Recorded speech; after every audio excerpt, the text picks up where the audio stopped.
मंच पर उपस्थित संपूर्ण विश्व में योग और आयुर्वेद के माध्यम से पूरी मानवता की सेवा करने वाले महर्षि चरक, महर्षि सुश्रुत के साक्षात अवतार पूज्य आचार्य श्री के श्री चरणों में हम संपूर्ण उत्तराखंड की ओर से कोटि कोटि नमन करते हैं, वंदन करते हैं, प्रणाम करते हैं। भाइयों और बहनों, जैसा पूज्य स्वामी जी महाराज और श्रद्धेय आचार्य श्री बार बार आस्था के माध्यम से हमें प्रतिदिन जगाते हैं, प्रतिदिन बताते हैं कि अब देश में भागवत मुहूर्त है, देश में परिवर्तन का मुहूर्त है और अब भारत देश में भारत माता की तकदीर वो लिखी जाएगी जो हम सब चाहेंगे। इस परिवर्तन के समय में हमें अपनी पूरी ताकत के साथ, पूरी योजना के साथ काम करना है। आपको एक पत्रक 4 पेज का धर्मयुद्ध 2014 का मिला है, आप सबको मिला है? जिनको नहीं मिला है वो जाते हुए इसको जरूर ले लें। ये जो बैठक आमंत्रित की गई थी, इस बैठक का प्रमुख उद्देश्य है कि आने वाले इस फरवरी, मार्च और लोकसभा चुनावों तक हमें क्या काम करना है, कैसी हमारी दिनचर्या होगी, किस प्रकार से हमारी नीति रहेगी, क्या रणनीति रहेगी, कौन कौन से चरण होंगे, वो सब इसमें लिखा हुआ है। आदरणीय बहन दीपा जी इस पत्रक को आपके सामने पूरा विस्तृत रूप से पढ़कर सुना चुकी हैं, आपको बता चुकी हैं। आपके सामने हुई ना बात? और ये पत्रक बहुत महत्वपूर्ण है। आज की बैठक का मूल ये पत्रक है। ये पत्रक श्रद्धेय आचार्य श्री और पूज्य स्वामी जी महाराज ने इसका एक एक शब्द गहन चिंतन और मंथन करके, मनन करके पूरी योजना के तहत लिखा है। कोई भी युद्ध, कोई भी योजना, कोई भी बड़ा कार्य बिना किसी रणनीति के संपन्न नहीं हो सकता। तो इस पत्रक में अगले 3 महीने में जो भागवत मुहूर्त में हमें काम करना है, पूरी उसकी योजना है। और ये सारी योजना आप एक एक कार्यकर्ता भाई और बहन को कंठस्थ होनी चाहिए। पहले चरण में हमें क्या करना है, दूसरे चरण में क्या करना है, तीसरे चरण में क्या करना है। मैं संक्षेप में इन तीनों चरणों की चर्चा आपके सामने एक बार पुनः करना चाहूंगा। पहला चरण, हमारा पहला चरण है ये फरवरी माह, पहला चरण है तैयारी का चरण। कोई भी सेना जब युद्ध के लिए निकलती है तो वास्तविक युद्ध से पहले सेना कई वर्षों तक अपनी तैयारी करती है, अपने हथियार जमा करती है, अपने सैनिकों को प्रशिक्षण देती है, अपनी रणनीति निर्धारित करती है। उसी प्रकार पहला चरण तैयारी का चरण है। पहले चरण में हम हर जिले में कार्यालय स्थापित करेंगे। अभी कुछ जिलों में कार्यालय है, वो खुलता नहीं है। तो अब इस पहले चरण के बाद जो कार्यालय स्थापित होगा वो नियमित रूप से सार्वजनिक स्थान पर होगा और नियमित रूप से उसके खुलने और बंद होने का समय होगा। पहले चरण में हमें कार्यालय प्रभारी की नियुक्ति करनी है। कार्यालय प्रभारी की नियुक्ति के लिए हम अपने जिले में वरिष्ठ नागरिकों का एक कैंप लगाएंगे, रिटायर्ड व्यक्तियों का एक शिविर लगाएंगे, घरों से लोगों को निकालने के लिए 100% मतदान करने के लिए फिर तीसरे चरण में हमें घर घर तक जाना है। ये 3 चरणों की कार्य योजना है। आप में से हो सकता है किसी कार्यकर्ता को अब दोबारा कोई संपर्क करके काम ना बताए, आपसे कोई संवाद ना करे, तो भी आप अपने आप को पूज्य स्वामी जी महाराज और श्रद्धेय आचार्य जी का प्रतिनिधि मानते हुए, देश के सभी शांति धर्मा और क्रांति धर्मा शहीदों का प्रतिनिधि मानते हुए लोकसभा चुनाव तक आपको काम दे दिया। आपको प्रचार सामग्री मिलेगी, लेकिन अगर प्रचार सामग्री नहीं भी मिले तो आप श्रद्धेय आचार्य जी, पूज्य स्वामी जी महाराज के आदेश को मानते हुए लोकसभा चुनावों तक आपको कोई काम ना बताए, आपको कोई समिति में ना भी बुलाए, तो भी आप एक संकल्प ले लीजिए कि मुझे अपने देश के लिए, अपने धर्म के लिए, अपने समाज के लिए किसी गली मोहल्ले का चुनाव मैं कर लूंगा और मैं खुद घर घर तक जाऊंगा। आपको पत्रक नहीं मिले तो आपको अपनी जुबान को पत्रक बनाकर अपने विचारों को हर घर का दरवाजा खटखटाकर पहुंचाना है। तो ये योजना के साथ आपको संकल्प लेना है, ये काम हमें करना है। आज हम सबका सौभाग्य है, श्रद्धेय आचार्य जी का आशीर्वाद हमें मिल रहा है। सार्वजनिक कार्यक्रमों की अगर बात की जाए तो बहुत बार श्रद्धेय स्वामी जी महाराज संगठन के लाखों भाइयों और बहनों का आग्रह होता है कि श्रद्धेय आचार्य श्री का आशीर्वाद हमें मिले, आचार्य श्री की का भ्रमण हमारे क्षेत्र में हो, आचार्य जी का समय हमें मिल जाए। अभी सिलीगुड़ी में, कोलकाता में, गुवाहाटी में, कटक में सारे स्थानों पर बैठकें थी। किसी कारणवश पूज्य स्वामी जी महाराज का जाना संभव नहीं हो पा रहा था, तो उन सब के सौ हजार बार फोन आए कि श्रद्धेय आचार्य जी का कार्यक्रम किसी तरह बनवा दीजिए, लेकिन श्रद्धेय आचार्य जी एक नींव के पत्थर की भांति पर्दे के पीछे रहकर पूरी इन योजनाओं को संचालित करते हैं। आज अगर देश व दुनिया की हम बात करें, दुनिया की जितनी क्रांतियां हुई हैं, जितने क्रांतिकारी संगठन बने हैं, लोगों ने क्रांतियां की हैं, आंदोलन किए हैं, लेकिन उत्पादन करते हुए, संस्थाएं चलाते हुए, अलग अलग सेवा के प्रकल्प चलाते हुए कोई आंदोलन नहीं हुआ। पंडित राम प्रसाद बिस्मिल से लेकर चंद्रशेखर आजाद तक सब क्रांति करते थे तो सिर्फ वो क्रांतिकारी थे, वो किसी वस्तु का उत्पादन नहीं करते थे, वो संस्थाएं चलाने का काम नहीं करते थे। उनकी संस्था का एक ही काम होता था, क्रांति करना। लेकिन आपकी पतंजलि योगपीठ एकमात्र ऐसी संस्था है जो क्रांति भी करती है, आंदोलन भी करती है और डंके के चोट पर अलग अलग संस्थाएं भी चलाती है। वीरप्पन से लेकर दाऊद इब्राहिम तक ऐसा बड़े से बड़ा कोई भी आतंकवादी या अपराधी नहीं हुआ जिसको 80 नोटिस, 80 केस जिसके ऊपर एक दिन में दर्ज किए गए हों। अपनी संस्थान के ऊपर सरकार ने दुर्भावना से 80 केस एक दिन में दर्ज किए। लगातार 100 नोटिस मिलते हैं, सीबीआई से लेकर, ईडी से लेकर, इनकम टैक्स से लेकर हजारों प्रकार की जांच चलती है। लेकिन इन सब के बीच भी अगर संघर्ष करते हुए पतंजलि योगपीठ खड़ा है तो उसके पीछे केवल और केवल श्रद्धेय आचार्य जी का तप है, श्रद्धेय आचार्य जी का पुरुषार्थ है। आपने पिछले दिनों सुना होगा, देहरादून में सीबीआई के माध्यम से षड्यंत्र करके सरकार ने फर्जी पासपोर्ट का फर्जी केस दर्ज किया।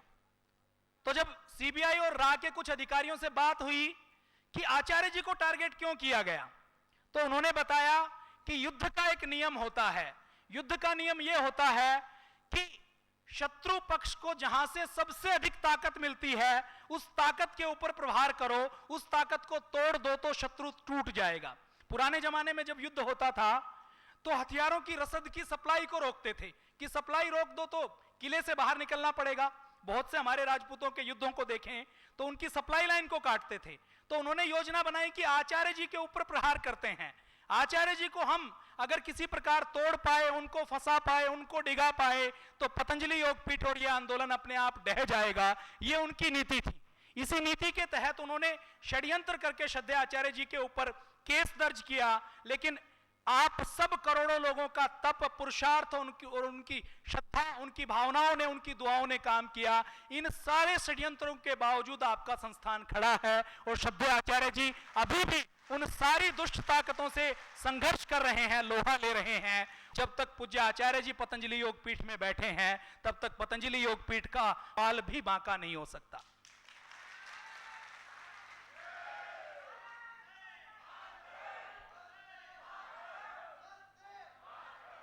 सारे पापियों को सजा मिलेगी।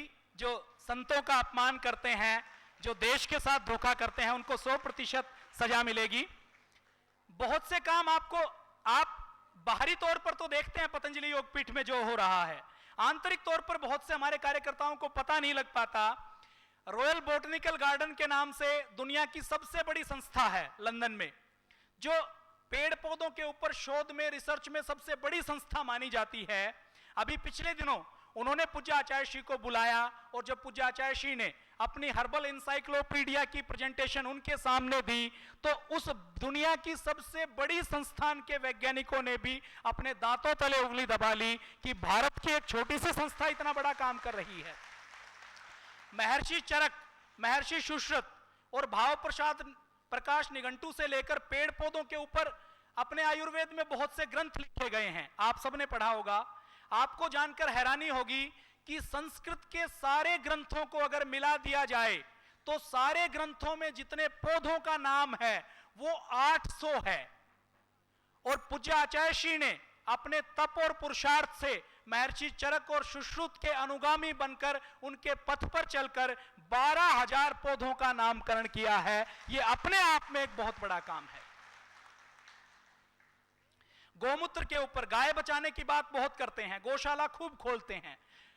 गाय तब बचेगी जब गाय की उपयोगिता समझ में आएगी। श्रद्धेय आचार्य जी ने गोमूत्र से कैंसर का इलाज क्यों होता है तो गोमूत्र में ऐसी कौन सी चीज है जिससे कैंसर का इलाज हो सकता है? तो गोमूत्र में जो हजारों तत्व हैं उनको पृथक करने का काम, उनको अलग अलग करने का काम भी श्रद्धेय आचार्य जी के नेतृत्व में आपकी पतंजलि योगपीठ में चल रहा है। गाय के मूत्र से सोना और चांदी अलग करने का काम, गाय के मूत्र से ऐसे तत्व अलग करने का काम जो या तो गोमूत्र में पाए जाते हैं या मंगल ग्रह पर पाए जाते हैं, ऐसे ऐसे तत्व अलग करने का काम आपकी संस्थान ने किया है। जब पूज्य आचार्य श्री की ओर देखते हैं तो पूज्य आचार्य श्री के सामान्य से शरीर में असाधारण योग्यता दिखाई देती है। आचार्य जी के साथ जब आपसे अधिक हमें रहने का अवसर मिलता है तो जब फैक्ट्री में जाते हैं और जब वो एक इंजीनियर से बात करते हैं तो एक कुशल इंजीनियर दिखाई देता है। जब पतंजलि विश्वविद्यालय चलाते हैं, योग के पाठ्यक्रम को तैयार करते हैं, तो एक कुशल शिक्षाविद दिखाई देता है। जब पतंजलि योगपीठ के 10,000 व्यक्तियों के प्रशासन की बात आती है तो उनके भीतर एक कुशल प्रशासक दिखाई देता है। जब वो किसी मरीज को देखते हैं तो उनके भीतर महर्षि चरक और सुश्रुत के दर्शन होते हैं।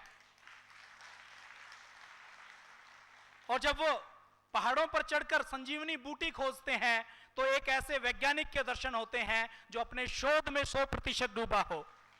जब वो आयुर्वेद का लेखन करते हैं, आयुर्वेद जिस विधा को हमने भुला दिया था उसको दुनिया के सामने लाते हैं, तो एक विद्वान लेखक के दर्शन उनके अंदर होते हैं। जब वो पतंजलि योगपीठ जैसे भवन बनाते हैं, 60-60 दिन के अंदर जंगल के अंदर योगग्राम की रचना करते हैं, तो महर्षि भगवान विश्वकर्मा के अनुगामी के दर्शन श्रद्धेय आचार्य जी के अंदर होते हैं। तो हम सबका यह सौभाग्य है कि हमें श्रद्धेय आचार्य जी का समय मिला है, आचार्य जी का मार्गदर्शन मिला है। और श्रद्धेय आचार्य जी के काम करने की शैली कितनी अद्भुत है। हजारों कामों को एक समय में एक प्रकार से कैसे मैनेज किया जाए, अगर ये सीखना हो तो श्रद्धेय आचार्य जी से सीखा जा सकता है। कोई व्यक्ति जब अपने क्षेत्र में सफल होता है तो एक दिशा में एक काम करता है, लेकिन श्रद्धेय आचार्य जी ने सैकड़ों दिशाओं में सैकड़ों बड़े काम किए हैं। नोबेल प्राइज जिनको मिलता है, नोबेल पुरस्कार उन व्यक्तियों को मिलता है जो किसी एक टीके की, एक बीमारी की खोज करते हैं। आज अगर नोबेल प्राइज की बात की जाए, श्रद्धेय आचार्य जी और पूज्य स्वामी जी महाराज ने मानवता की योग व आयुर्वेद के माध्यम से जितनी सेवा की है, अगर उसका निष्पक्ष मूल्यांकन किया जाए तो 100 नोबेल प्राइज भी श्रद्धेय आचार्य जी और पूज्य स्वामी जी महाराज के सामने कम है। फरवरी और मार्च माह में कम से कम 2 महीने का समय घर घर जाने के क्रम में, ग्राम समितियों के निर्माण में, उनके निरीक्षण में, उनके प्रशिक्षण में देंगे। उन सब भाइयों को आस्था टीवी पर आपने पूज्य स्वामी जी महाराज के हाथों में देखा होगा, वो चांदी का एक प्रशस्ति पत्र दिया जाएगा।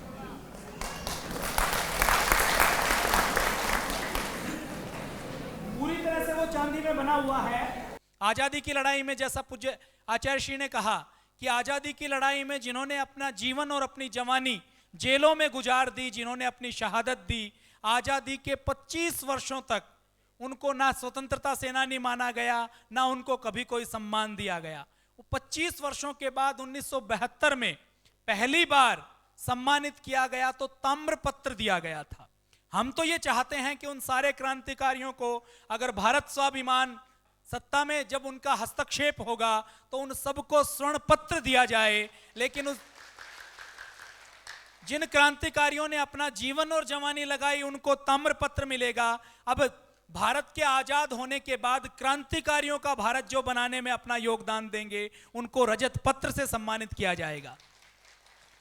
श्रद्धेय आचार्य जी, पूज्य स्वामी जी महाराज और हमारे लाखों संतों ने, शहीदों ने, क्रांतिकारियों ने अपना पूरा जीवन दिया है। आपसे आज पूज्य स्वामी जी महाराज और श्रद्धेय आचार्य जी देश के लिए 2 महीने का समय मांग रहे हैं।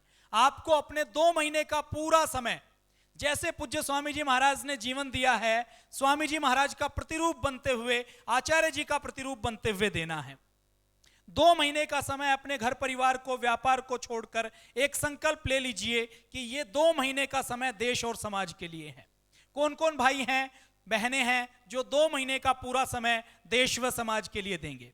एक बार जोरदार करतल ध्वनि के साथ इनका अभिनंदन। जो 2 महीने का ना दे सकें वो 1 महीने का, 15 दिन का, लेकिन इस समय में से समय जरूर दीजिए। हर रोज 5 घंटा, 6 घंटा, 8 घंटे का समय आप दे सकते हैं।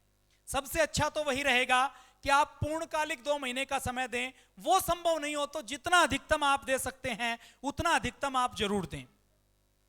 कई बार जब समय देने की बात करते हैं तो बहुत से लोग कहते हैं कि हम समय कहां से दें, हमारा तो घर है, हमारा तो परिवार है, हमारा तो व्यापार है, मैं नौकरी पर नहीं जाऊंगा तो फैक्ट्री बंद हो जाएगी, मैं काम नहीं करूंगा तो काम रुक जाएगा।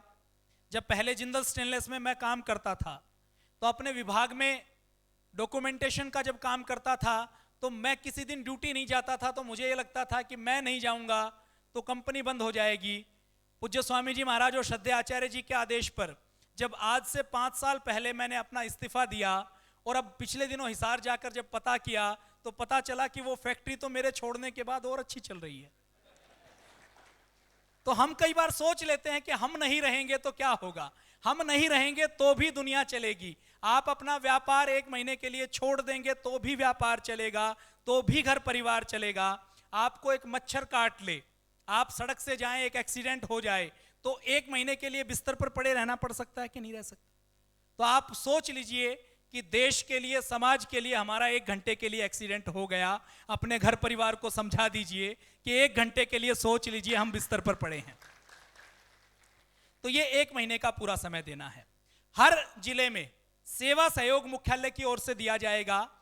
जो जिले जितनी अधिक ग्राम समितियां बनाएंगे, जिन जिलों में जितने अधिक योग शिविर और योग कक्षाएं संचालित किए जाएंगे, जिन जिलों में जितना अधिक स्वदेशी का प्रचार प्रसार होगा और जिन जिलों में जितना अधिक कार्य होगा, जितना अधिक दान इकट्ठा होगा, उन जिलों में उसी अनुपात में मुख्यालय से सेवा सहयोग दिया जाएगा। आप गर्व से कह सकते हैं कि विदेशी कंपनियों की टक्कर के उत्पाद पतंजलि योगपीठ ने उपलब्ध करवाए हैं और पतंजलि योगपीठ के उत्पादों से जो थोड़ा सा लाभांश लिया जाता है उसका प्रयोग कोई व्यक्ति या परिवार नहीं करता, वो एक एक पैसे का प्रयोग देश व समाज की सेवा में किया जाता है। इंडिया टुडे ने आज से 3 साल पहले एक सूची छापी थी कि देश में ऐसे तेज तर्रार युवा कौन कौन हैं जो बड़े स्तर पर बिजनेस की एक्टिविटी में, समाज के कल्याण की एक्टिविटी में लगे हुए हैं। तो उसमें एक प्रमुख नाम आपके और हमारे पूज्य आचार्य जी का था। पतंजलि आयुर्वेद का सारा काम पूज्य आचार्य जी देखते हैं, ये समझते हैं कि हमें तो इसके माध्यम से देश व समाज की सेवा करनी है। तो आपकी संस्थान से आप एक टूथपेस्ट खरीदते हैं, आप एक एलोवेरा या आंवला खरीदते हैं, तो उसमें से 1-2 रुपए का सेवा का काम अपने आप हो जाता है। आपको अलग से दान ना भी दें तो वो सेवा का बड़ा काम है। तो आश्रम के उत्पादों को आपको प्रयोग करना है, दूसरों को प्रेरित करना है। तो आश्रम के उत्पादों से जो भी लाभांश होता है वो योग शिविर का संचालन करने में, लंगर संचालन करने में, धर्मशाला का संचालन करने में, गाय के ऊपर रिसर्च करने में, विश्वविद्यालय का संचालन करने में, गुरुकुल का संचालन करने में, आपके पतंजलि योगपीठ के माध्यम से जो केदारनाथ में आपदा की सेवा होती है, उन सब में उसका प्रयोग किया जाता है। 1 पैसे का प्रयोग भी किसी के व्यक्तिगत प्रयोग में नहीं होता। तो आपको आश्रम के उत्पादों को वरीयता देनी है तो सेवा सहयोग आपको दिया जाएगा और सेवा सहयोग लेकर उसके व्यय करने के मद भी इसमें लिखे हुए हैं। 11 सदस्यीय कार्यकारिणी तय करेगी कि किस मद में उसको खर्च करना है और उसके बाद 4 लोगों के हस्ताक्षर से वो व्यय किया जाएगा। उसमें नियमों का 100% हमें पालन करना है। तो सेवा सहयोग मुख्यालय से दिया जाएगा। आगे पूज्य स्वामी जी महाराज का आदेश है कि हमें हर जिले में कम से कम एक 2 पहिया वाहन की आवश्यकता है। हर जिले में कम से कम एक स्कूटी या मोटरसाइकिल जरूर हो। आपने आस्था टीवी पर कार्यक्रम देखे होंगे। पूज्य स्वामी जी महाराज जब आह्वान करते हैं तो एक ही बैठक में बैठे बैठे ऐसे 10-12 व्यक्ति तैयार हो जाते हैं जो एक मोटरसाइकिल अपनी तरफ से किसी एक जिले को दान करते हैं। मैं आपके सामने आह्वान करता हूं कि देश का यह बड़ा काम होने जा रहा है। ग्राम समिति के निर्माण में उस मोटरसाइकिल का प्रयोग होगा। जिला कार्यालय में वो मोटरसाइकिल रहेगी और जिला कार्यालय से अलग अलग कार्य उससे संचालित होंगे। क्योंकि 4 व्हीलर लेते हैं तो उसको ड्राइव करने की दिक्कत है, उसमें FOL का, फ्यूल का, ऑयल का, मेंटेनेंस का, लुब्रिकेशन का खर्च बहुत अधिक पड़ता है। तो 2 व्हीलर आसान है। 13 जिले हैं, 21 समितियां हैं, तो कम से कम 13 स्कूटर, स्कूटी या मोटरसाइकिल की आवश्यकता है। नहीं तो मैं आह्वान करता हूं, आप में से कौन कौन भाई हैं जो इस पुण्य के काम में अपनी आहुति डालना चाहेंगे, जो ये चाहते हैं कि ये मोटरसाइकिल चले तो गांव-गांव तक जाने के अभियान में मेरी भी इसमें थोड़ी सी आहुति हो। कौन कौन भाई हैं या बहनों में से जो 1 या 2 मोटरसाइकिल का दान करना चाहते हैं? एक बार खड़े हो जाएंगे अपने स्थान पर। क्या शुभ नाम है? भाई श्री श्यामवीर सैनी जी, एक मोटरसाइकिल आपकी रुड़की जिले में ही प्रयोग हो जाएगी, तो रुड़की के लिए एक मोटरसाइकिल दान कर रहे हैं। एक बार जोरदार करतल ध्वनि से भाई श्यामवीर जी का अभिनंदन। जी, क्या शुभ नाम है? भाई श्री ज्ञान प्रकाश जी, कहां से हैं? नैनीताल से, एक मोटरसाइकिल दान कर रहे हैं, उन्हीं के जिले में प्रयोग की जाएगी। एक बार जोरदार करतल ध्वनि के साथ अभिनंदन। श्रीनगर पौड़ी से एक मोटरसाइकिल हमारे भाई सुरेश चंद्र अग्रवाल जी दान कर रहे हैं। एक बार भाई सुरेश जी के लिए जोरदार, मैं चाहूंगा भाई सुरेश जी, भाई ज्ञान जी और भाई श्यामवीर जी मंच पर आकर पूज्य आचार्य श्री से आशीर्वाद लें। 10 मोटरसाइकिल की और आवश्यकता है। आप लोग जिलों में कोशिश करेंगे तो उसमें भी मिलेंगी। एक बार जोरदार करतल ध्वनि से भाई श्यामवीर जी का, भाई ज्ञान जी का।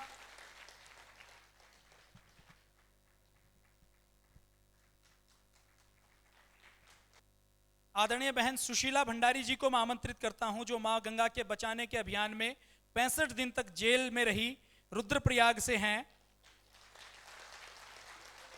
हमारी बहन सुशीला जी, एक बार जोरदार करतल ध्वनि के साथ इनके संघर्ष को नमन। बहन सुशीला भंडारी जी, जिन्होंने 65 दिन तक जेल में रहकर मां गंगा के लिए संघर्ष किया। तो हर जिले में हमें मोटरसाइकिल लेनी है। आप अपने जिले में जाकर जिले के समर्थ व्यक्तियों से संपर्क करें और संपर्क करके उनसे मोटरसाइकिल के लिए उनको प्रेरित करें। तो आप कोशिश करेंगे तो हर जिले में आप एक मोटरसाइकिल का सहयोग इकट्ठा कर लेंगे कि नहीं कर लेंगे? 1 या 2 व्यक्ति मिलकर उसका सहयोग दे सकते हैं, और जो मोटरसाइकिल का सहयोग करेंगे उन्होंने अगर 50,000 रुपए का पहले सहयोग किया है और ये मोटरसाइकिल का सहयोग करेंगे, तो ये दोनों जुड़कर उनको पतंजलि योगपीठ की आजीवन सदस्यता भी मिल जाएगी। कुछ कर्मठ कार्यकर्ताओं का हम मंच से आभार व्यक्त करेंगे। गीता भवन समिति के संचालक मंडल में भाई राकेश ओबराय जी और भाई विपिन जी का हम आभार व्यक्त करते हैं कि जब भी पतंजलि योगपीठ को आवश्यकता होती है तो वो आगे बढ़कर हर प्रकार का सहयोग देते हैं। अग्रवाल धर्मशाला की प्रबंध समिति, जैन धर्मशाला की प्रबंध समिति, समस्त प्रशासन का हम हार्दिक आभार व्यक्त करते हैं, क्योंकि उत्तराखंड दूर दराज का क्षेत्र है। यहाँ पर दूर दूर के जिलों से चलकर भाई बहन आए हैं, जिनको कल देहरादून की अलग अलग धर्मशालाओं में ठहराया गया था। इसके अलावा व्यवस्था में सक्रिय योगदान करने वाले भाई एक बार अपने स्थान पर वहीं पर खड़े हो जाएंगे। भाई रतनलाल गुप्ता जी जहां पर भी हैं एक बार खड़े हो जाएं। भाई अमित बिष्ट जी, भाई राकेश कुशवाल जी, भाई अरुण जी दीक्षित जी, भाई आशीष सिंह जी, भाई सुभाष चावला जी, ये सब व्यवस्था में लगे हैं। भाई सोनू जी, भाई आनंद सिंह जी, भाई अमित जी, भाई डीवी गुरंग जी, बहन पुष्पा जी, बहन मुन्नी जी, बहन गायत्री जी, बहन रीमा जी, रीना जी, भाई सुनील जी, बहन कमला जी, बहन आनंदी जी, बहन नीलम जी, भाई रवि शर्मा जी, बहन सुशीला भंडारी को अभी सम्मानित किया गया है। इसके साथ साथ बहन आरती गोसाई जी, बहन वीरा फरसवान जी, भाई राजेंद्र जी, भाई संतोष जी, बहन फूल देवी जी, बहन बबीता भट्ट जी, भाई शत्रुघ्न भंडारी जी, और इसके साथ साथ आप सब अपने अपने क्षेत्रों में बहुत अच्छी सेवा दे रहे हैं। एक बार सभी कर्मठ कार्यकर्ता भाइयों और बहनों के लिए जोरदार करतल ध्वनि। भाई श्यामवीर जी एक और मोटरसाइकिल दान कर रहे हैं रुड़की के साथ साथ हरिद्वार के लिए, क्योंकि हरिद्वार में 2 जिले हैं। तो भाई श्यामवीर जी का एक बार जोरदार करतल ध्वनि के साथ अभिनंदन।